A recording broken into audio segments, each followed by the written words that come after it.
Hello, hello, my sweet, sweet children, their sweet, sweet mothers, and not to miss sweet, sweet papas. So, Dilliwalinani is back again to tell you all a story which you can share with all your friends. It's a very cute story which I had heard from an aunt of mine when I was very young, and it has stayed with me all these years. So, I want to share it with you.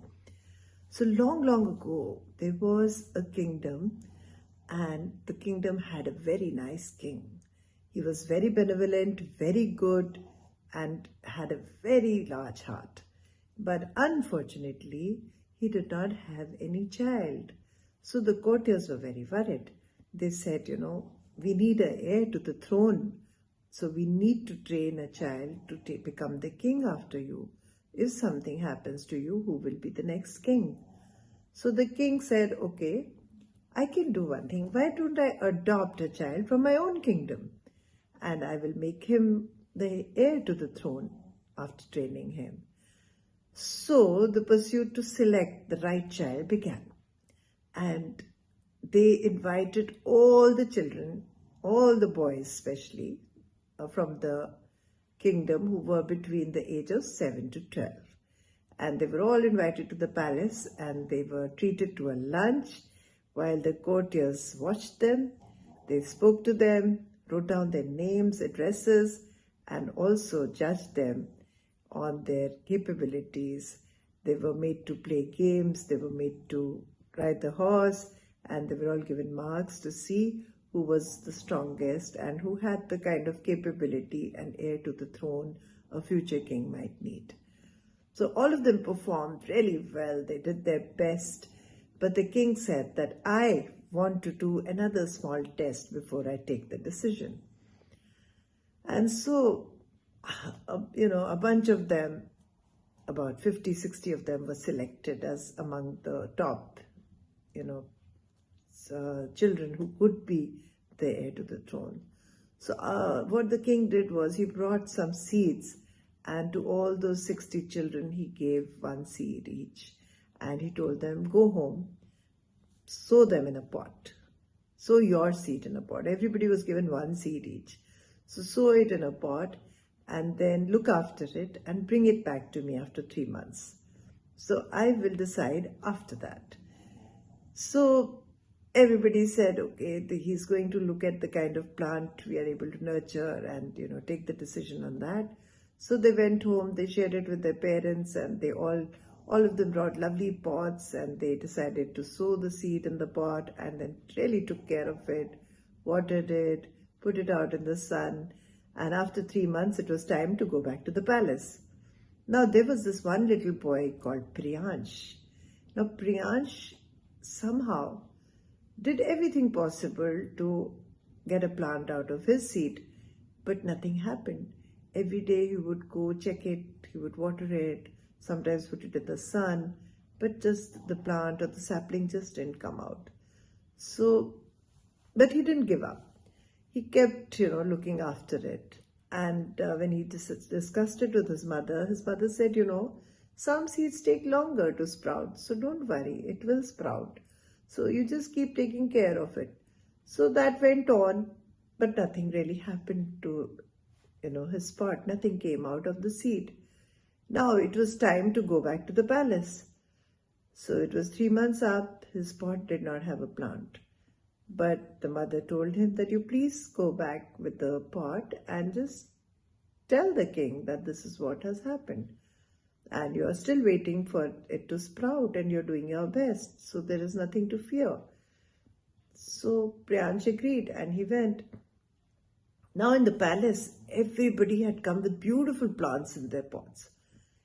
Some had lovely foliage, some even had small fruits hanging there, some even had, almost 4 feet tall plants that had come out of their seeds. So Priyansh was very impressed by all the other pots, and the people, the boys who had brought them. And but he did not lose his hold. He just waited to tell the king that this is what has happened. I mean, it's not his fault. He's done his best.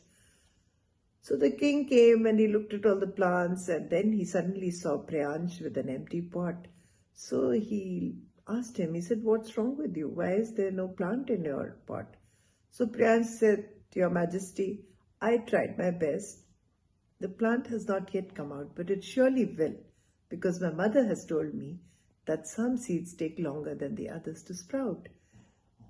So the king just smiled at him and he said, "Okay, boy, keep at it."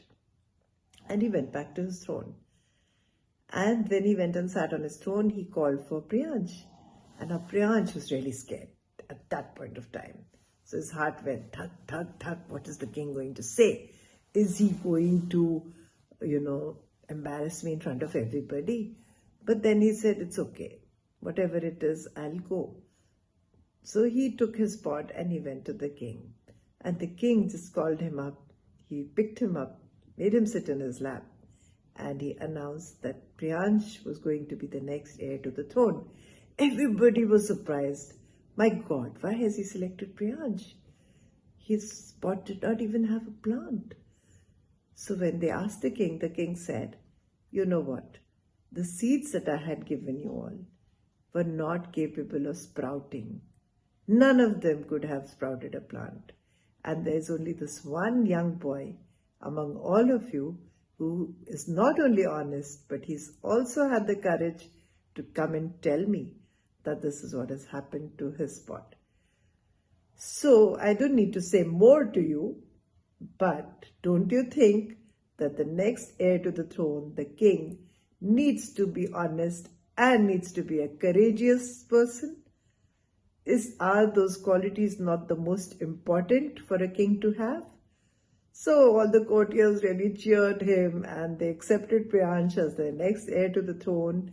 And the rest of them who had thought that they could delude the king by, planting some other plants and bringing their pots with lovely plants in them, they realized that it was their biggest mistake to have been dishonest.